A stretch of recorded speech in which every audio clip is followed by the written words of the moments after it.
Assalamualaikum warahmatullahi wabarakatuh. Halo anak-anak, bagaimana kabar kalian hari ini?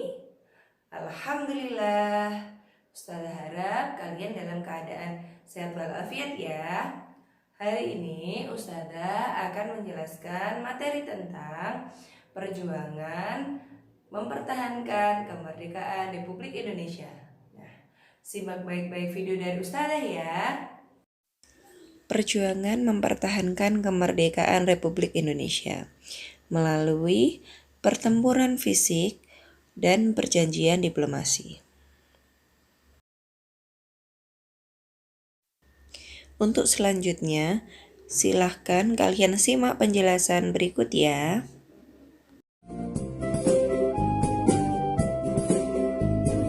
Teman-teman, tahu tidak? Meskipun telah diproklamasikan, sekutu tetap tidak mengakui kemerdekaan Indonesia loh. Sementara Belanda ingin menguasai kembali Indonesia dengan bantuan sekutu. Keinginan Belanda menguasai Indonesia ini memicu berbagai pertempuran dan perundingan untuk mempertahankan kemerdekaan negara kita ini. 25 Oktober 1945, pasukan sekutu dipimpin Brigjen Malabi mendarat di Surabaya. Mereka menyerang penjara Republik untuk membebaskan perwira dan pegawai sekutu. Nah, pada 28 Oktober 1945, pos sekutu diserang balik rakyat Indonesia. Dikarenakan Malabi tewas, sekutu mengultimatum pejuang menyerah dengan batas waktu pukul 6 pagi tanggal 10 November 1945. Pertempuran pertama setelah proklamasi pecah terjadi pada 10 November 1945 loh. Tanggal itu kemudian dikenal sebagai Hari Pahlawan. Sekutu mengerahkan hingga 15.000 tentara. Meski jumlahnya tidak imbang, namun semangat pejuang ternyata dapat mengalahkan sekutu. Bung Tomo memimpin langsung perjuangan rakyat Surabaya. Tidak hanya di Surabaya, sekutu juga merambah ke daerah lainnya juga loh, seperti Bandung, Ambarawa, hingga Medan. Oktober 1945, sekutu memasuki kota Bandung dan mengeluarkan ultimatum agar pejuang dan rakyat meninggalkan Bandung. Setelah ultimatum pertama tidak dihiraukan, sekutu mengeluarkan ultimatum kedua pada tanggal 23 Maret 1946. Pemerintah Republik Indonesia meminta pejuang dan rakyat mematuhi ultimatum sekutu. Namun, pejuang dan rakyat tidak rela menyerahkan Bandung untuk dikuasai Belanda secara utuh. Mereka pun membakar kota Bandung bagian selatan. Peristiwa ini dikenal dengan sebutan Bandung Lautan Api. Pertempuran juga terjadi di Ambarawa pada tanggal 21 November 1945. Diawali oleh tindakan sekutu yang sewenang-wenang mengakibatkan timbulnya bentrokan senjata hingga menjadi pertempuran besar. Kolonel Sudirman turun tangan langsung pada penyerangan 12 Desember 1945. Setelah 4 hari bertempur, sekutu dapat diusir dari Ambarawa. Sekutu datang ke Medan pada tanggal 9 Oktober 1945 dipimpin Westerling. Para pemuda Sumatera Utara segera membentuk Tentara Keamanan Rakyat (TKR).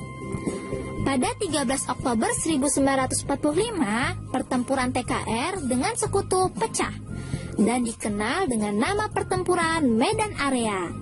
Inilah awal perjuangan bersenjata bagi rakyat Medan.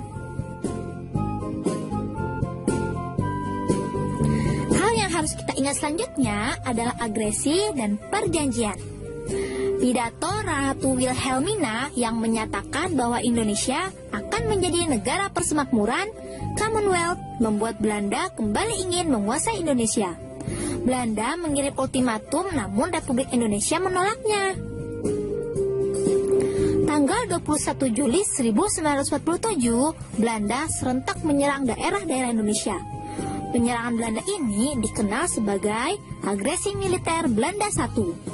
pejuang Indonesia tidak dapat melawan kekuatan pasukan dan persenjataan Belanda. Akhirnya, TNI menggunakan taktik gerilya untuk melawan Belanda. Australia dan India mengecam agresi militer Belanda sehingga wakil mereka di PBB mendesak masalah Indonesia dibahas di Dewan Keamanan. PBB pun memerintahkan gencatan senjata bagi Belanda dan Indonesia. Agresi militer Belanda satu ini pun resmi berakhir pada 4 Agustus 1947. Atas saran Komisi 3 negara, yaitu Australia, Belgia, dan Amerika Serikat, Belanda dan Indonesia berunding di atas kapal USSR Renville milik AL Amerika Serikat. Hasil perundingan ditandatangani pada 17 Januari 1948. Pada perundingan Renville, delegasi Indonesia dipimpin oleh Mr. Amir Syarifuddin, sementara delegasi Belanda dipimpin oleh Raden Abdul Qadir Wijatmojo, seorang Indonesia yang memihak Belanda. Isi perjanjian Renville ada 2 butir, yaitu 1. Belanda hanya mengakui wilayah Indonesia atas Jawa Tengah, Yogyakarta, sebagian kecil Jawa Barat, Jawa Timur, dan Sumatera. 2.